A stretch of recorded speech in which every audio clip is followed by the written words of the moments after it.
안녕하세요. A1 College Prep의 라이언 리입니다. 자, 오늘 우리 시니어들 그리고 학부모님들 대입 입시의 마지막 분석 그리고 우리 입시 원서에서 꼭 확인하는 마지막 확인. 오늘은 마지막 분석, 마지막 확인인 내용만큼 우리는 그리고 우리 전문가들은 어떤 방식으로 우리는 확인을 하는지 우리 학생들, 학부모님들과 같이 내용을 나누면서 실수하지 않고 조금 더 나다운 애플리케이션을 완성하는 데 도움이 되었으면 좋겠습니다. 자, 오늘 내용 굉장히 중요하니까 일시정지 하면서 메모하면서 우리 원서를 같이 확인하면 너무 좋을 것 같아요. 자, 첫 번째 10월, 11월 우리 어떻게 보면은 early decision이 거의 끝났으면 하는 시기이죠. 그럼에도 불구하고 지금 우리 많은 학생들, 많은 학부모님들께서는 우리 early decision, 심지어는 early action school까지도 많이 바뀌는 경우 많습니다. 거기서 굉장히 불안감과 조급함 그리고 늦었다고 생각하는데요. 저는 이렇게 생각해요. 나의 모습 자체는 바뀌는 게 없고요. 나와 대학교의 fit, 공통분모 그 한 가지 요소만 우리는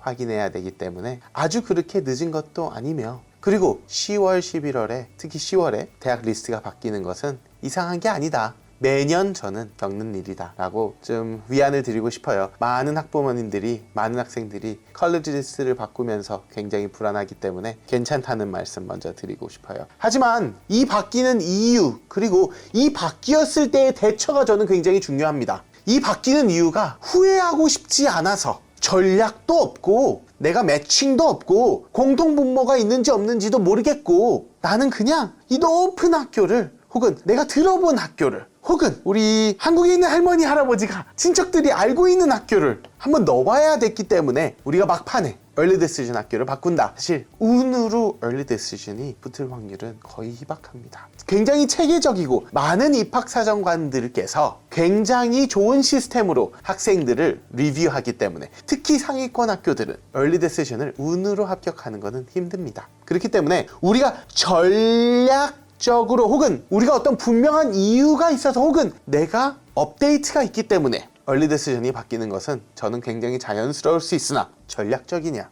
감정적이냐 아니면 그냥이냐 이 이유가 굉장히 중요하다고 생각합니다. 학교가 바뀌는 것은 굉장히 자연스러운 현상이고 그 자연스러움에 우리가 대처할 수 있는 전략을 가지고 간다. 이 시기의 전략은 철저하게 supplementary essay를 두고 우리는 전략을 짜야 한다. supplementary essay에 무엇을 요구하는지 나는 무엇을 갖고 있고 이 지문들에 충분한 대답할 가치가 나는 존재한다 라고 우리가 판단할 수 있을 때는 ED 학교를 바꾸거나 수정하는 것 굉장히 좋은 전략이 될 수 있다는 것. 하지만 감정적이거나 다른 이유로 운을 바라면서 early decision을 정하는 것은 그렇게 현명하지만은 못한 선택이 나중에 후회할 수 있는 선택이 될 수 있다는 거 짚고 넘어가면서 두 번째로 넘어갈게요. 두 번째는 마지막 이력서 액티비티의 점검입니다. 저희는 점검할 때 항상 action resume 어떤 adjective, adverb들을 사용해 가면서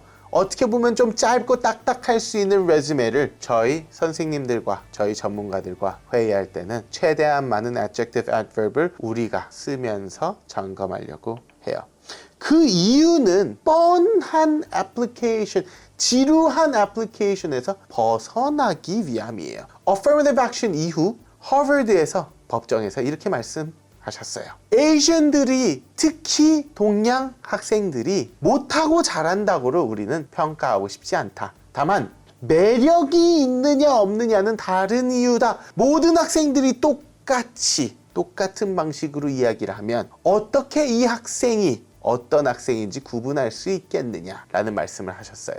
저희한텐 굉장히 중요한 문구라고 생각해서 뻔한 예를 들어서 난 이런 것들을 11, 12학년에 배웠고 어려운 과목이고 나 여름방학에 이런 것들도 배웠고 그래서 이런 활동했고 그 와중에 바쁜 와중에 봉사도 해가지고 어떤 대통령상 굉장히 높은 봉사상 많이 가지고 있고 내가 오래 했기 때문에 나는 이런 직책을 갖고 있어. 내가 오래 공부했기 때문에 나는 이런 높은 과목을 들었어. 에서 끝나면 굉장히 열심히 한 우리들의 노력이 재미없다라는 칭호를 받을 수도 있어 보입니다. 저는 이거를 adverb, adjective를 최대한 많이 넣어서 우리 선생님들, 전문가들끼리 이야기할 때도 얼마나 많은 스토리텔링이 가능한 시퀀스인지를 보려고 합니다. 예를 들어서 내가 어떤 문제 해결을 좋아하는 학생이에요. 그러면 내가 어떤 문제를 본다라는 카테고리 안에서 리서치도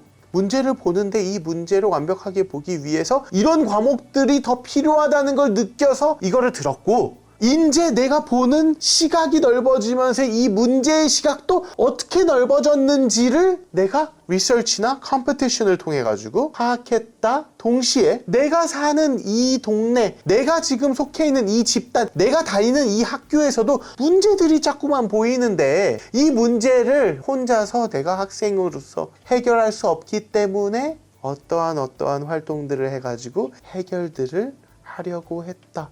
그러면 똑같은 엑스트라 커리큘럼에서도 우리는 문제라는 주제를 통한 adjective, adverb을 통해서 우리의 엑스트라 커리큘럼을 꾸릴 수 있을 것 같아요. 무조건 내가 높은 상을 받았고 높은 지위가 있다고 해서 제일 먼저 액티비티란에, 제일 먼저 레즈메란에 써야 될 이유는 없습니다. 내가 문화적으로, 내가 어떤 갈등을 해소하는 거에서, 내가 어떤 문제를 해결하는 거에서, 내가 조금 더 사회적인 문제에 대해서 어디에 어떻게 나의 관심사가 있는지, 만약에 관심사가 그런 큰 구조적으로 없다면 나의 성격에 의해서, 난 성격이 너무 급해, 그렇기 때문에 나는 빨리빨리 이런 것들을 해치워야 되기 때문에 이러한 활동을 이런 식으로 했어. 하지만 다른 걸 봐도 비슷비슷해. 이게 나야. 내 성격, 성향으로 묶어도 좋습니다. 우리의 액티비티를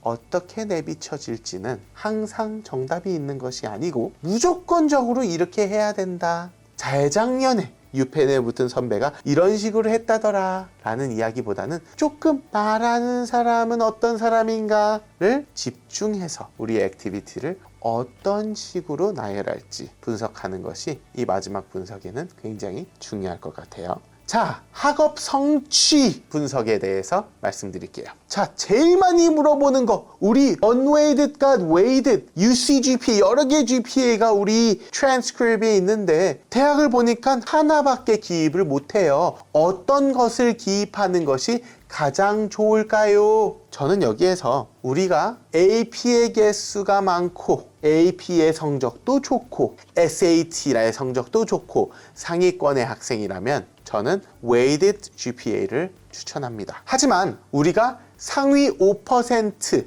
상위 8%가 벗어난다면 우리의 weighted GPA가 4.2, 4.3, 우리 unweighted GPA가 3.9라면 저는 unweighted GPA를 선택하겠어요. 우리가 AP 혹은 IB도 좋습니다. 에서도 우리가 관심 있는라는 뜻은 액티비티에도 비추어지는 성과 위주로 리포트하는 것을 저는 좋아합니다. 불행히도 AP 점수는 하나를 올리셨을 때 모든 점수가 리포트 되기 때문에 AP 시험은 신중하게 잘 준비해서 보는 것이 굉장히 중요하겠습니다. 우리가 어떤 전공을 고려할 때 꼭 들어야 되는 과목이 분명히 있어요. 특히 엔지니어링을 하고 싶은 학생들은 Physics라든지 Calculus BC 이상의 Math를 권장하고요. Humanities 쪽에서는 역사 그리고 영어 쪽에서는 굉장히 높은 AP를 듣는 것을 권유하죠. 그렇지 못했을 때에는 듀오 엔롤먼트나 아니면은 외부 커뮤니티 컬리지도 좋고요. 외부 하이스쿨도 좋고요. 외부 컬리지도 좋으니 내가 학교에서는 이러한 기회가 없었는데 내 관심사에 의해서 나는 외부에서 이런 활동들도 계속적으로 시도했어요 라는 노력을 보여주는 것 굉장히 점수만큼이나 중요하다고 봐요. 모든 점수에는 오피셜 스코어가 없을 수도 있습니다. 내가 외부에서 들었는데 알고 보니 대학교에서는 인정해주지 않다더라. 큰일 났다. 이런 학생들을 위해서는 additional information란이 있습니다. 내가 왜 어떤 마음으로 이러한 것들을 수강했고 거기에서 어떤 result, 결과가 있었으며 비록 공식적인 결과는 아니지만 나는 이렇게 바쁜 와중에서도 시간을 할애해서 내가 이거를 꼭 들어야만 하는 이유를, 얼마나 대단한 데에서 어려운 데에서 어렵게 합격해서 들었다를 쓰는 건 절대로 저희는 추천하지 않습니다. 왜? 내 동기가 무엇이고 우리 학교에서 이거를 안 해주는데도 불구하고 내가 찾아가지고 이거를 듣는 이유를 additional information을 통해서 꼭 기입해 주는 것 너무나도 중요할 것 같습니다. SAT, ACT는 올해부터 많은 학생들이 알고 있겠지만 중요할 것으로 보입니다. 우리가 Standardized Testing에서는 SAT, ACT 뭐가 좋고 뭐가 안 좋은 것 그렇게 중요하지 않고요. 또한 SAT 시험이 꼭 3번 안에 볼 필요도 없습니다. 하지만 대학에서는 SAT의 의무화를 점차 진행 중인 것이 올해 입시의 트렌드만큼 우리 학생들 SAT 점수 꼭 기재하는 것이 많은 상위권 대학에서는 유리할 것으로 전망합니다. 네, 오늘은 이렇게 학업 성취 분석까지 알아보도록 하였는데요. 다음 편에는 우리가 엑스트라 커리큘럼은 어떻게 정리할지, 그리고 많은 학생들이 애매모호하게 잘못 기입하는 혹은 헷갈릴 수 있는 엑스트라 커리큘럼의 정리 이어가 보도록 하겠습니다.